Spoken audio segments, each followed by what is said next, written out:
the autonomous vessel can actually go out there and make decisions and understand the inputs and turn that around and either correct itself, identify some type of security risk, or be able to understand and learn from that and make the right decision. How far away do you think we are from that?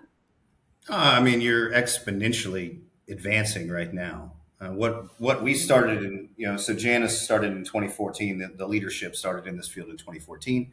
My business partner and my two leads, they were all plank owners for an autonomous mine hunting unit in Bahrain. I jumped over and joined them over here in the UAE in 2018. And, from where they were in 2014 to what we developed in 2018, it was still hit or miss, to be completely honest with you. You really needed to make sure you were doing everything by the numbers. You follow the checklist. If you fell out of, you need to put on, you power up the boat, then you power up the communications, then you power up the payload, and you make sure you check as you're going through the systems. And if you got anything out of whack or something just didn't feel like turning on at the appropriate time, you'd have to shut the whole boat down and restart the process all over again. Now here we are, 2026. That's not so much the case. A lot of the vessels now, it's one barrel switch turn. Everything boots up, everything comes on. You make sure you got comms, and you're good to do your pre-start checks. They're your pre-mission checks. So we're getting there. We're getting there faster and faster, but it costs money. Yeah. Well, and the other interesting thing is it's a conversation I actually had with someone at Tesla, and he's been there for 14 years, and we talked about sort of the transition from Tesla. And I actually had my first experience in a self-driving car. You'd think, I'm in this, but it was my first experience in one. And I was just asking him a lot of questions about the technology. And one of the things that he said is they have millions of hours of cameras, millions of hours of learning that goes into the autonomous vehicle. And, we're just not saying we're just starting in the marine industry, but we are not as advanced as the automobile industry in terms of getting those recorded hours and having that learning and that capability.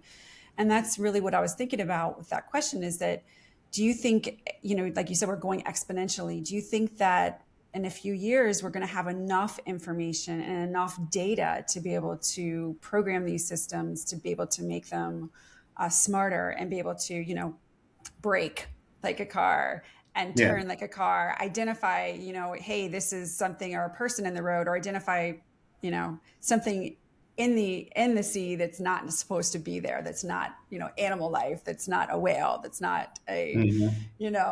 not a dolphin.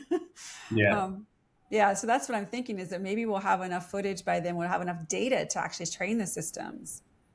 Yeah. So, first of all, you got to realize with a UGV, an unmanned ground vehicle, or an autonomous car, they're on one axis. I mean, they're driving on the road effectively. When you're talking about boats, you're on the sea, and so you are doing this the entire time, where a car just goes very straight and steady. And lidar works well on a car. Lidar doesn't work very well at sea. So yeah, it's just there's physical references to maintain track. Obviously the lines on the road to maintain the vehicle in the right lane. No lines out there at sea, and so Yeah. it is harder for boats. But with the advent of effectively digital models that you can continually run, a lot of people use the Singapore Maritime data set. That's a very popular and famous data set that's used for computer vision, machine learning, to teach cameras that, hey, this is a trawler, this is a patrol boat. But it's learning. It takes thousands and thousands, tens, hundreds of thousands of hours to get to a consistent accuracy point where you would reliably say, yep, that's right. That's an Iranian fast attack craft. And the more that we're able to build models and internally train the models effectively using AI to train additional AI, the faster we'll be there. But right now, we're still working on that, and there's good companies that are doing it. There just are. I mean, Takaro Blue is good. Current Core is good. There's good companies out there that are working on this project. Yeah, it's I'm really fascinated. I've always had the vision of the car that I can, just get in and just take a nap because I really don't enjoy driving. Okay. Yeah. A vehicle on land. That's Yeah. I don't really enjoy driving. Yeah. Yeah. Um, and the boats have always had, you've always had your, auto routing and your auto Hmm. capabilities, far before cars had them. So Yeah. you'd think, I mean, one would think, who's not experienced like you are in this industry, one would think that, oh, well, they've had this longer. They can certainly auto route longer. Why can't they just make it happen like a car faster? So thank you. There's a lot more factors, but people don't think about it that way, because I'm like, well, there's lots of room around you. When you're on a vessel, you don't have to worry about the lines on the roads. So if you Hmm. crash into something, you got more time. Yeah. Right. Yeah, right.